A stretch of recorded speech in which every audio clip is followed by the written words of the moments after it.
You know that moment when someone names something about you that you've never had words for, and suddenly you feel seen? Seen in a way that's not necessarily flattering or critical, just really real. That's what this podcast is about.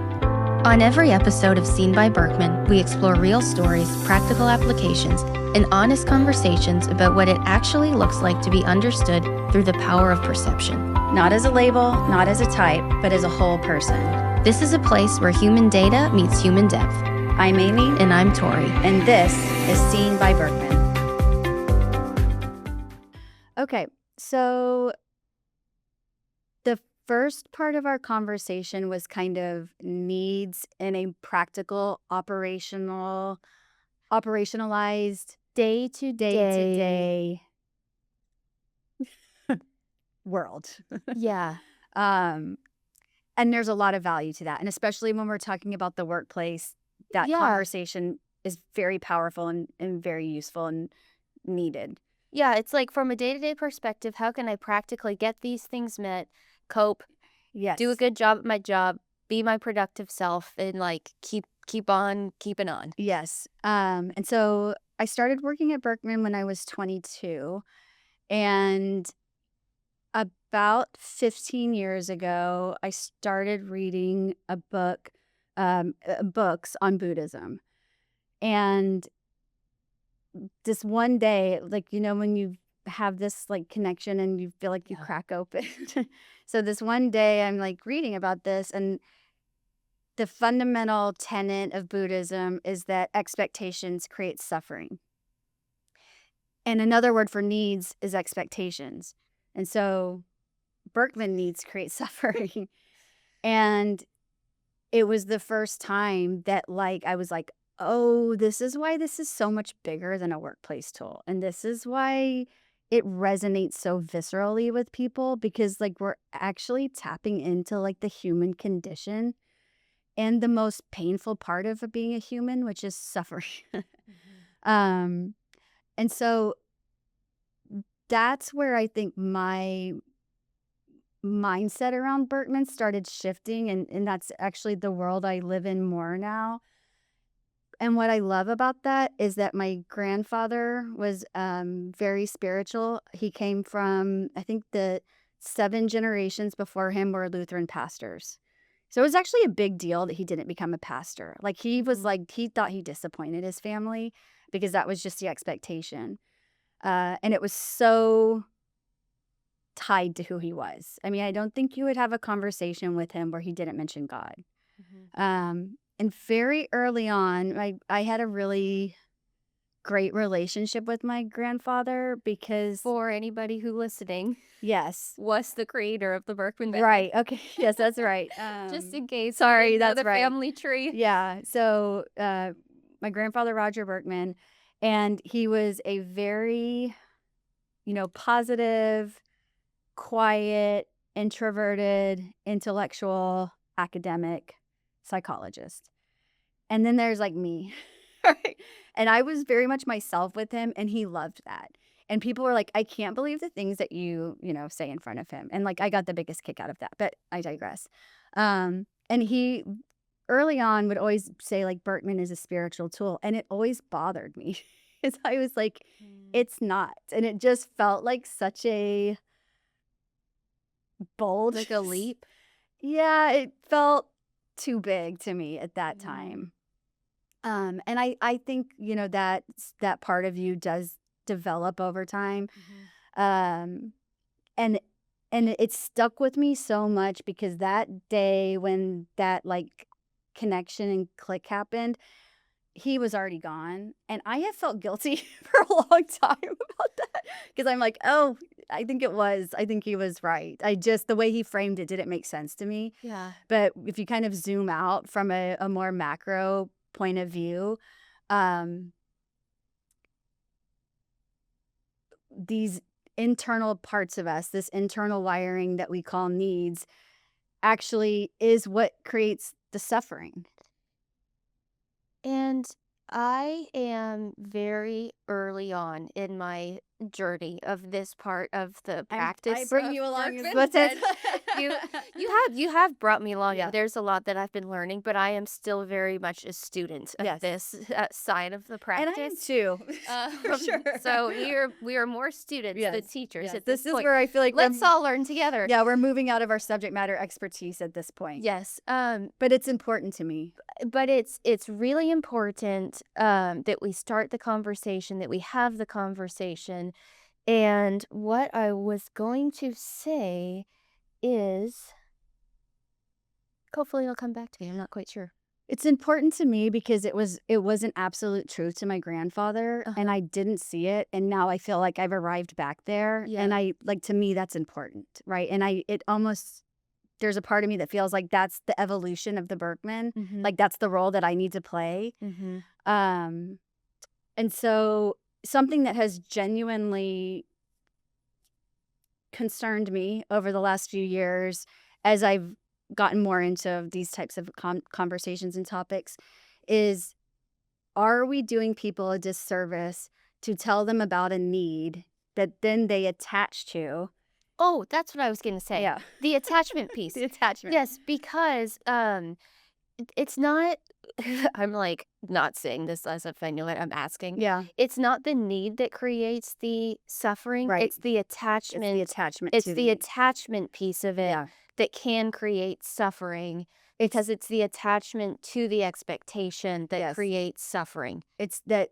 So the need can create discomfort, right? So if The unmet need. the unmet need, yes, the unmet need creates discomfort, right? Because it feels good when you have it, therefore it feels less good when you don't have it. Yes. And so that part it's not even a problem because it's a motivation to go get it met, right? So like when we get Yeah. thirsty, we're like, oh, I'm getting thirsty, I need more. My body is telling me I need water. It's Yeah. a sign that it's helping you function. Yeah. And that's what the need is doing, right? Because it's saying, no, you'd be better, you'd be more productive if you got these things. So it's like nudging us in that way. And that's useful. And it is uncomfortable when the need is not met. The problem is when we attach to that need and create a story around, I have to have that. Yeah. And if I don't, fill in the blank, we've now taken what was already uncomfortable and we're putting another layer of suffering on top of it. Right. So we're magnifying the problem. Right. Um,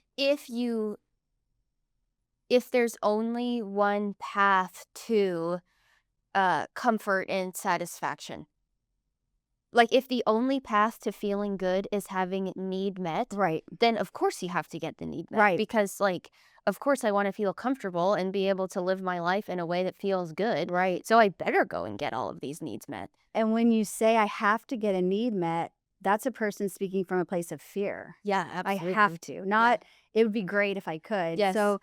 So now now you've become a victim of your own needs. Yes. And to your point, the need is not fundamentally the problem. It's your internal wiring. It's your design. Right. Like you are made that way. That's what's so cool about you. Right. Only you are made that way. And there was probably never anyone on this earth that was made that way. Like that's a really cool thing. Like that is where we are all so unique. Yeah. And our uniqueness is our competitive advantage. So it's not the need. It's the attachment to the need. Yes. The story and the attachment to the need that I have to have this. And when you really sit with somebody, and you and I have had this conversation many times, when you keep saying why, like, why do you need that? Well, because if I don't get that, then, I won't have any friends. Well, why would that be bad? Well, if I don't have any friends, then I'm going to be all alone. Well, why would that be bad? Well, if I'm all alone, I'm going to die. It always ends at that. It's like, and that's why it's so visceral for people. Like why does not getting enough detail about a project go so south? Like, how do we connect these two things? Like, you go from that point to, this is a non-coping individual who's creating chaos for themselves and everybody else. Yeah. Like, that's around a corporate initiative probably doesn't even matter. Right. Like that. But not to downplay that, but it normally starts with something so superficial. Yes. Into something that feels like life and death. Like, yeah. And that's why the stress reaction is so strong. Yeah. Because you're not just getting the need met. you're causing people to fundamentally question that the world is the way they think it is. Yeah. And when the world shows up the way we think it is, that feels Everything's good. fine. And we don't It even doesn't feel good, or it just feels No, you're fine. right. It I doesn't think it even just feel feels fine. Yeah, we don't even appreciate it. Right. It's just Yes, this is we the don't way even appreciate it's it. supposed to work. Yes, The then world is everything's working fine. the way that it's Yeah, supposed to it's work. just okay. Yeah, like there's oxygen, Yeah. there's water, whatever, I'm getting like whatever's supposed to be happening is happening. So it's not even, you're right, we don't even acknowledge it or Yes. notice it. The minute that stops happening that way, even in very small ways, we start to think like, Start to question, and you're like, what I know is real? going on? And why aren't things happening the way Yeah. that they're supposed to happen? And Yeah. this isn't the way the world works. Yeah, and It's fear not, is triggered. and that's disconcerting Yeah. and gets scarier and scarier. Yeah. And that's actually why I think it's funny to me that, again, like people start businesses and they have these ideas and things that they're passionate about, and then as a business owner, they'll spend like 60% of their time dealing with people. And that's because it's like they're actually reacting to these massive, scary things that are being projected onto this workplace Yeah. scene. Yeah. It's just And so it's like, why do they get so upset? Mhm. It doesn't make sense. And it's like, but if you actually unpack what's happening for that person, the reaction makes complete sense. Yeah. Yeah, definitely. So I want to just address how typically, and what the beginning of the Birkman journey is awareness of the need, and then really I would say appreciation of the need, Mhm. and then working on ways to figure out, how do I get it met? How do I advocate for myself? Yep. How do I communicate what this means for me in my life and in my relationships and in my workplace? Yep. And all of that is really productive. And in some ways, when you think about it as seeing the flip side of it, that attachment to expectation does create suffering, this practice that we know is productive for Mhm. people every single day is almost just a Band-Aid. Yeah, I would say it's a step. Like to It's me, a these are step. like Okay. Berkman evolutionary steps. Okay, I like right? that. And so like we can't get anywhere if we aren't aware of what they are. Like, okay, so Yeah. now it's like there's this concept called needs, and it's this internal wiring, and it's your map of how you want the world to unfold. Okay. Mhm. Well, like there's no way to get there without getting there. Yeah. And then it's like, well, then you have to appreciate this is a part of you. This is like a really cool thing. Yeah. Don't reject this. Don't be embarrassed by this. Like this about yourself and figure out why this is cool.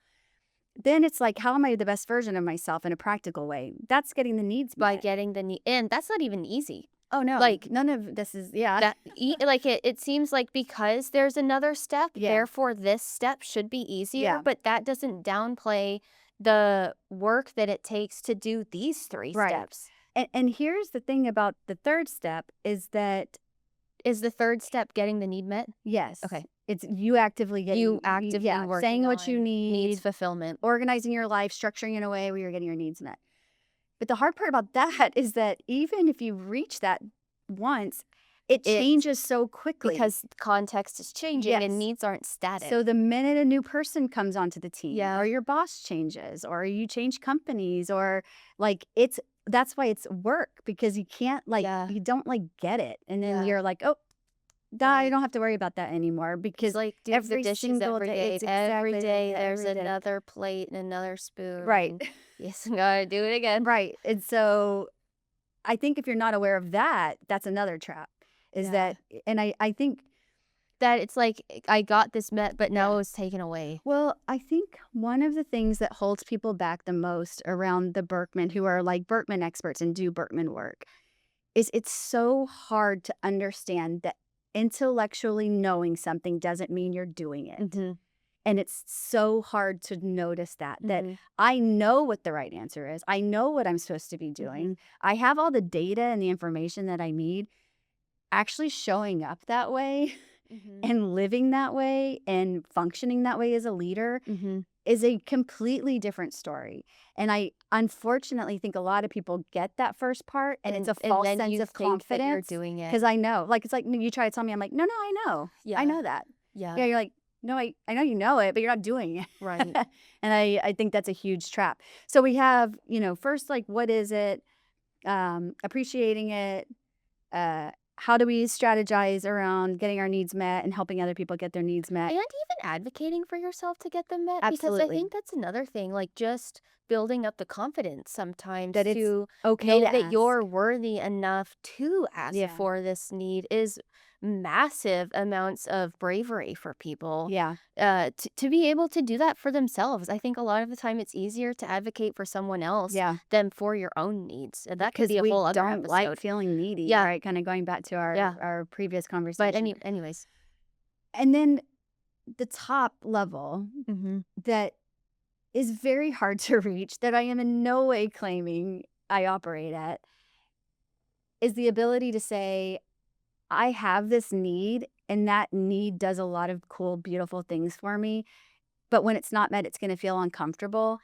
And I can notice that, And and I then can let go of let it it go. because I don't actually have to have the need Yeah. met.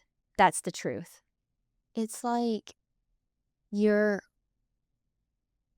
you're holding your breath almost when you don't have the need, but then you're like, "Wait, if I I just, like, actually I can almost can be okay. I'm okay." Yeah. And it's okay to be like, it would be easier for me to have the need met. Yeah. I would maybe go faster. Mhm. Maybe my work might be a little bit better, but to say I can't or that I have to, it's not only not accurate, I think it does people a disservice Which part does the disservice? that we're telling them they have to get the need met. Yes, That massive. we're making it seem like this is you have to, because Yeah. now I'm like, and that's been what I've wrestled with, is that I see all the value of these types of conversations, and I thought, but are we almost encouraging people to attach to something that would actually create more Yeah. suffering? Yeah. Um, and so again, you can't start out there, right? You have to move through these stages, and to me, it is like Birkman evolution, Mhm. and it's the continual ability to evolve, and it's really hard. So that I'm just realizing a couple of years ago, I had the same concerns over saying, these are your needs, this is how to get them met, because I wasn't thinking about it from the attachment to the need is what creates suffering, but it made me kept feeling like I just kept thinking in my head, it makes it seem like people are victim to their needs if Mhm. they can't do anything about it. Mm. And then you're almost trapped in this story Yeah. that you don't know how to get out of. And so I kept thinking that the important thing is to try to to tell yourself you don't need the need, Mhm. but that's not what it is. No, It's because to let the go, need is because real. I kept thinking you have to let go of the need, Right. but The it's story. letting go of the story and the attachment to the need, Yeah. because the need is part of your wiring in your design and Yes. brings so much good, and that's what it is. How do you retain that lens through which you look without feeling trapped inside of it, Yeah. uh when when really you're almost like you're bigger than it. Yeah. Letting go of the need would be reducing your humanness. Yes, Right, and the that's point where I isn't to kept getting deny stuck. who you are. Yes. So but that's, like, the thing is, like, it is who you are. I think they're gifts, um, and they do create discomfort. If Yes. those things are true. Yes. And so the point is to understand them so that we can have the option to choose Yes. how much we attach to it. Yeah. Like, how Oh, that's much super I helpful. am like, I can't function without that. But the truth is, you can, because you've done it before. And if you really sat and thought about it, you would think of examples where you did do it. So walk me through, how does it work when, because it is true, and I think that's what's interesting is, like, we're working with two truths here. Yeah. And, like, both th- things that we're saying are true, Absolute truth. two absolute truths, and And that's what is making it is like I feel like I'm wrestling inside of my own head as we're talking about this. But so walk me through the idea that what you just said was that people you have survived not having this need before. Yes. That need has not always been That met need your has entire not life. always been met for you. So there's times that it wasn't met that you still were okay and productive. Yes, and there were times where maybe without even knowing you were able to let it go. And then it's likely that there were a lot of times where it led to distress. Yeah. So how does that like how do you make sense of Yeah. how does someone think of those Yeah. moments when I'm not when I didn't have it met because the story always goes to and then I was completely exhausted and didn't have anything to do and I kept snapping at people Yeah. and like I don't want to relive that chapter. So let's take self consciousness and let's take the most common pattern with self consciousness, which is people tend to be very direct and candid, Mhm. low on self consciousness. So Mhm. they are not self conscious. They say what they need to say, they're direct, they're straightforward. And that's how they operate. But this particular person, which is also the most common pattern, has a very high need. Yeah. So they're operating in a from a very candid place, but underneath they have a significant amount of sensitivity that's happening, Mhm. right? And another episode can be why is that like Yeah. this relationship Yeah. between the two, that's too much right now. And so let's just say this person, let's call him Sam, and Sam doesn't know this about himself. Okay. And so Sam's in the meeting and Sam's candid, and all of a sudden someone calls Sam out and is like, by the way, that project that you just worked on, there was a huge error in it. And it looked really bad. And they say this in front of a group of people that Sam cares about their opinion. And Sam is horrifically offended. How, why, what was he thinking? Why would you ever say that? How would you call somebody out? How dare him? He's out for my job because for someone to do that, clearly there's intention and motivation that he's trying to sabotage me. And Sam goes home to his partner and you won't believe what this person did and how dare that person. And again, the language here is very emotionally loaded, right? So now we're into a situation where this person not only disrespected you, they're out for your job, they're trying to get you fired. These are the stories that are happening. So then Sam gets a Birkman and he realizes he has this dynamic. Oh, this is interesting. I don't know how I feel about this. Like, I'm very candid on the outside, but I have this internal sensitivity. Sam starts working with that. I don't like that about myself. I don't want to be sensitive. Then Sam starts to realize, oh, there's actually value in being sensitive because I've noticed that my friends, when they're having a really hard time, they'll come to me and we have these really, intense conversations and they know I can kind of feel what they're feeling and understand where they're coming from, and that validates them. Sam's moving up, right? Moving up our evolutionary path. And so then, a few years passes because these things aren't going to happen quickly.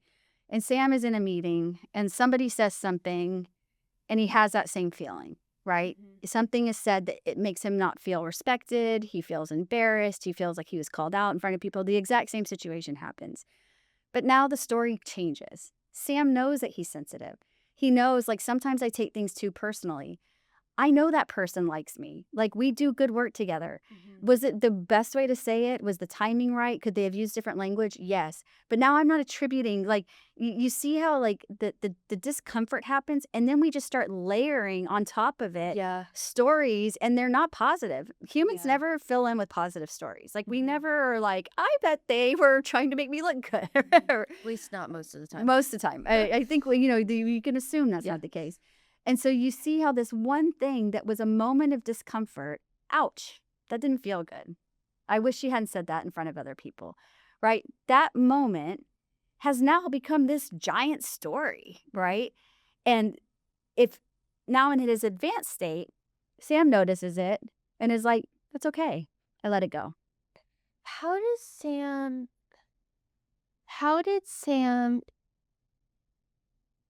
loosen his attachment to let's call it a need for validation? And maybe on the opposite side of it, how did Sam like loosen his reaction to when someone insults him? What played out underneath of that? I'm gonna say that we're in a domain where I don't feel like a super expert. My belief is that the more Sam embraced these internal parts of him that he only understood the negative version of, and then Uh-huh. he started to realize the gifts that come from them, and what that allows him to be as a person and a worker and a confidant or a partner. And now he's moving from this was bad and this was something that was wrong with me into actually this is something that's really great about me. And if I feel that way towards the need, if I love the need to a certain extent, Yeah. then it's harder to personalize it. It's like Yeah, it's like okay. personalizing the rain, So and you go outside and you get wet and you're like, "How dare the rain get me wet?" But it's like it wasn't personal. And if I know that it's not personal and I go out and I get rained on, I'm like, "Well, shucks, I got rained on a little bit, but it's okay." I'm not it wasn't the rain wasn't out to get me. and so if Sam believes if Sam if Sam used to identify the person in the meeting said, "Sam, you made a bunch of errors," Yeah. and that was embarrassing to Sam. Yes. And so And disrespectful. and he Because saw as I yeah, because I disrespectful. think once you start getting into respect, now that's a Yeah, personal now yeah. loading. But so let's say the way the person said it was like, "Hey, Sam, made a bunch of errors in the document. Yeah. Like, make sure you fix it next time." I think Yeah, there's a like, bunch have it of people reviewed. listening that would be like, "Oh, you tell that to people all the time." Yeah. And like, I don't know why Sam is having this reaction. Oh, That was interesting. constructive feedback. Okay. But do you know what I'm Yeah, saying? yeah. And so, um, and actually, conversely, there's other people who are Sam and are like, "Oh, no, that would be helpful. I would want to know that I made Right, errors and because I don't want them they would thinking be it like, and not telling me." "Thank you so much for So, pulling that like, out in that again, meeting." another episode. Yeah. But back to the point of Sam and him working on his letting go of the attachment to the need. If Sam if Sam identifies and attaches to a story around you saying, "I made errors," means that, like, and he believes it, and Mhm. it's like, "Well, I made errors, and therefore, like, and that represents imperfection, and I'm imperfect," and Mhm. he's attaching to that. If he can let go of his need Yeah, to look a certain way yeah, and to seek that yeah. validation, then Sam is almost liberated Right, he's rising from above it. he's rising above It's what he saw as an extremely disrespectful thing to say in a meeting yeah. because he knows that more than that what somebody says isn't of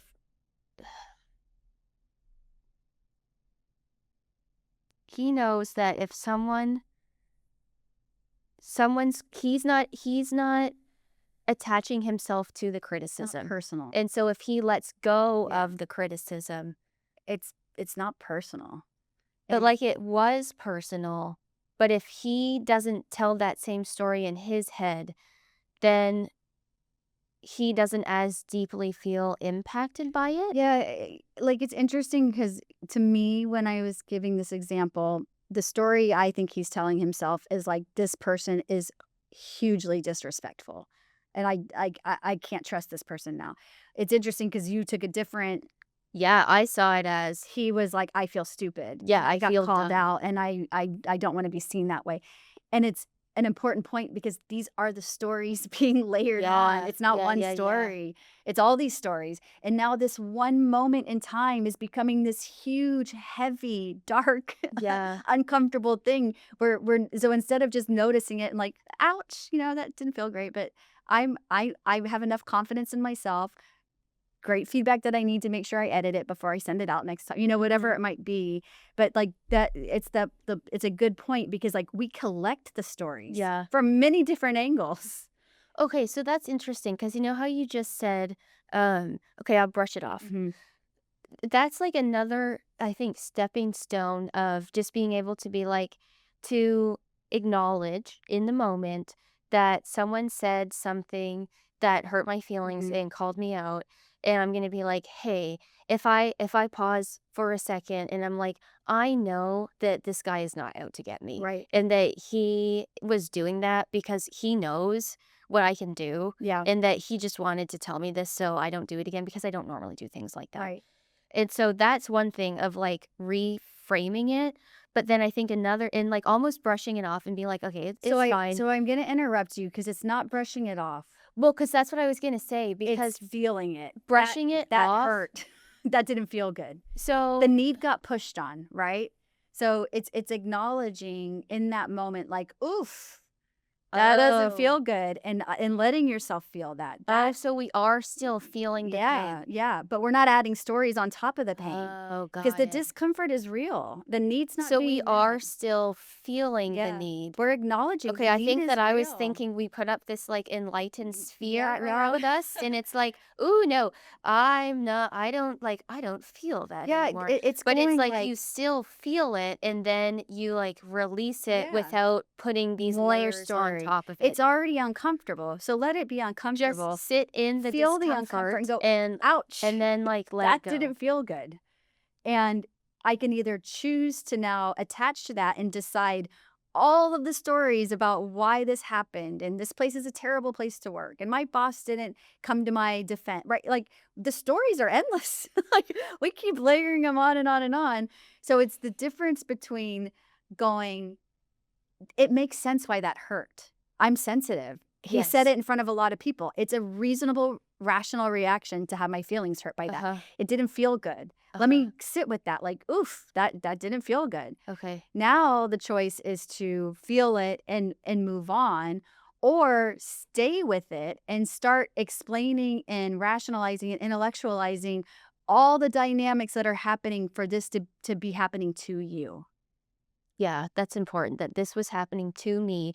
And now what I need to do that you offended me is trying to like almost get you to create some sort of apology. And I'm not going to be better until you do something to like just call it Right, apologize right. and like heal the need from outside of Yeah. myself. But really what I can do is just be like, gosh, that actually Didn't really feel hurt good. and it's okay, and I'm still a whole person without needing the person over there to come and apologize to Yes. me and get the need met. And I wanna Is that say right? yeah, that's Okay, right. because now I think it has clicked in my head. And I wanna say it would be completely reasonable for Sam to go after the meeting and to say, "Hey, I really appreciate the feedback because I'm gonna now make sure that it gets, run by a few people before we send it out. In the future, if you could have that conversation with me offline, Yeah, it would be yeah, privately so it's or like it doesn't mean you still don't advocate for yourself, right? Oh, yeah, You're not okay. just like, "Oh, I'm just going into this, like, Yeah, mode of everybody can do whatever they want." You right. still are empowered to advocate for yourself, but you're not You're not it, like, makes it feel like you're empowering yourself and you have more ownership over the outcome. yes. Because if buddy over here is, like, uh, just brushes you off again, now you've kind of, like, had the need double unmet Well, and you're giving all the power to that to that person. Yeah, person, I and mean, now you're you're taking back more power to yourself. yeah, and then giving your power away feels bad too. So that's Yeah, another story. totally. It doesn't feel good. Okay. So yeah, I think it's that I do have this need that doesn't feel good. And I do feel it when it feels bad, Yeah, and it's okay. Like let it feel and that. you Just let it like if you're out. thirsty, we don't try to get rid of the thirst. We know I feel Oh. thirsty. Sometimes that's going to be uncomfortable. Okay, got it. And you feel the pain of feeling Yeah, thirsty. it's like ouch, that did hurt. Yeah, The point isn't that it didn't hurt yeah, because you're sensitive and what they did hurt. It yeah. didn't feel good. Okay. The choice then is to feel that discomfort and pain, because I do think sometimes it could be very painful, and then decide how much am I going to attach to this to create this to keep the story going. And Yeah, then we don't realize we are now in the driver's seat of our own suffering. We're actually just doing it to ourselves. No one else is participating at that point. yeah, And you've got your stories going. And people live in yeah, this world. yeah, And it's a sad world. It's a painful world yeah. because the choice is always right there. You had the Right. choice, You just didn't know but it. you didn't know it. And you can't do anything with what you don't know. Yeah. And that's kind of the whole point of all of this. The second piece that, you know, I do in this conversation want to allude to is one of the things that, like, keeps me up at night, well, there's lots of things that keep me up at night, is,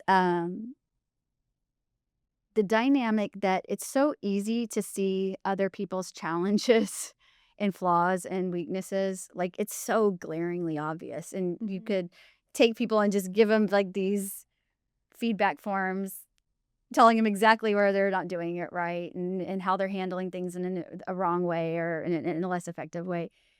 And seeing that for ourselves and in ourselves is so difficult.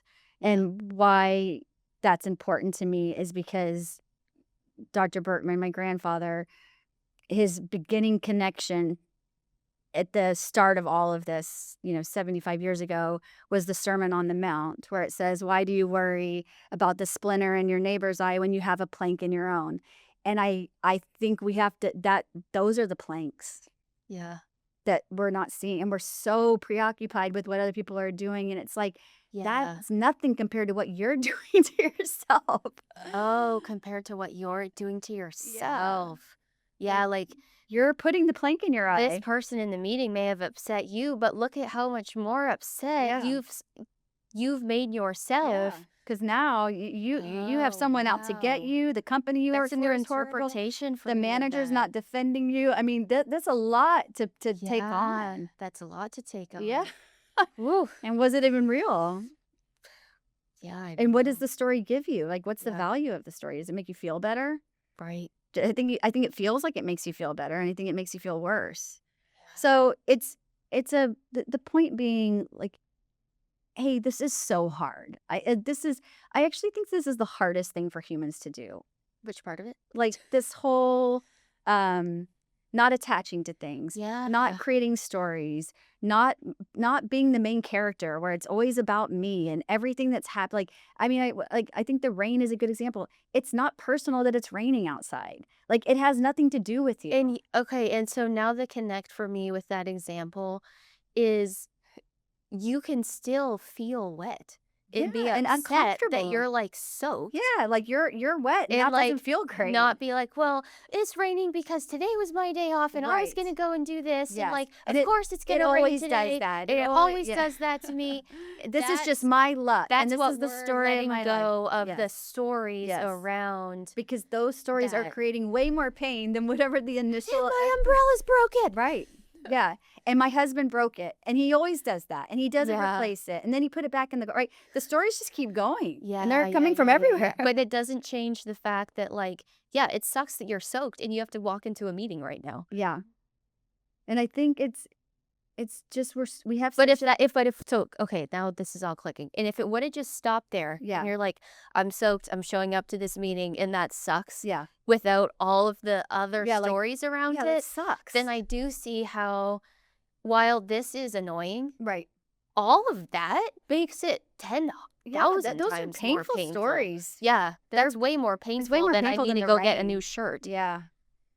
They're because it's all about you, and it's all about you in a very negative, painful way. Yeah, really. That is the attachment Mhm. to expectation creates suffering. Yes. Wow. Did you get there? I think that I'm there. I don't know, maybe I'm not. Maybe you're there for a I think moment? that there have been several clicks for me um as you walk through those examples that I get it a lot better now. And I'm Well, excited. I appreciate you entertaining me because I spend lots of time thinking about these things. Well, it's funny because I have felt this same unsureness around how do you help people with their needs when you can't get them met, but I don't think I fully realized that the answer isn't to let go of the need. It's to let go of all of the stories around why isn't this getting met for me? And I think to love the need. Yeah. I do think that. Yeah. It's like you're moving from this is a problem and something I want to change and fix to this is actually a really cool part of my Yeah. design. To me, having this appreciation of this thing, an expectation for this is a good part of me. Can you say a little bit about that? Because I don't feel like we've touched on that too deeply. How do people become their most full selves by loving the need.